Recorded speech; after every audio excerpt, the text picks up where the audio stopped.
years, people have wanted to end Roe v. Wade to get it back to the states. We did that.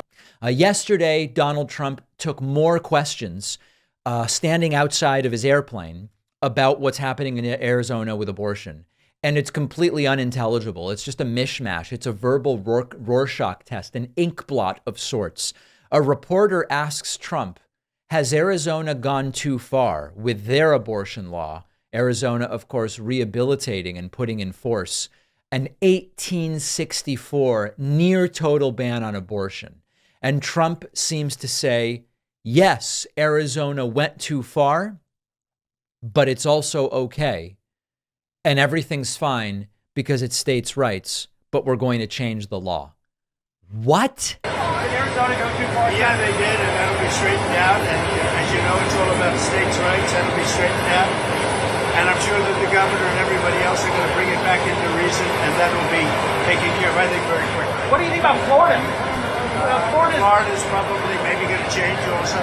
See, it's all of what it's the will of the people. This is what I've been saying. It's a perfect system. The will of the people. So Trump is saying his position is states should do whatever they want. And Arizona did whatever it wanted, but they went too far and we're going to get it changed. Well, rather than now having to work to get it changed, which suggests you don't really believe in the right of states to do whatever they want, why not just say up front, there are some minimum guidelines which all states should abide by on abortion, which, by the way, is what Roe v. Wade was, which Trump worked to get overturned by picking 3 anti-choice Supreme Court justices. It's completely incoherent. And I know there are people who are going to say, David, it's not incoherent. Trump is being consistent. He's saying states should be able to do whatever they want, but then we should be able to weigh in and encourage them to change it. Well, why should Trump as a federal actor be working to get states to change the law if he says they should be able to do whatever they want? That's what Roe v. Wade did. If Trump's argument is internally incoherent because he says it should be up to the states, but I will work as president to get them to change it. Well, that's federal influence over what states are doing, which is what Roe v. Wade effectively was.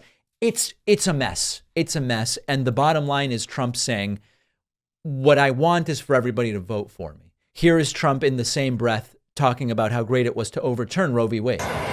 So for 52 years, people have wanted to end Roe v. Wade to get it back to the states. We did that. It was an incredible thing, an incredible achievement. We did that. And now the states have it, and the states are putting out what they wanted. So Trump is saying Roe v. Wade was really bad because it was the federal government involved in abortion at the state level. So we got rid of Roe v. Wade, which was great. So now states can do whatever they want. Arizona did something that's bad. So I will work as the president who works at the federal government level to get Arizona to change it. Wouldn't it have been simpler not to overturn Roe v. Wade to begin with? Well, yeah, but that ship has sailed. Stunning. And what this is evidence of is that Trump knows that he is in an increasingly untenable position here. And he is potentially hemorrhaging voters, not only women voters, but anybody who understands how absurd this is. We've got to make sure that he ends up punished for this electorally in November. That's the key. If we let him get away with it, it will all be for nothing. People will suffer as a result of all of this. At minimum, we've got to make sure Trump suffers electorally as well. It is time to start thinking like voters and to make sure that kids understand the importance of voting, how it works, registering, ballot initiatives, because so many kids just have no idea. That's why I wrote the new children's book, Think Like a Voter. I can think of no better time and no more important group of folks to try to reach. The book is now available at davidpakman.com/book, where, by the way, you can get the first 2 books in the series as well. Think Like a Detective and Think Like a Scientist. Really important stuff.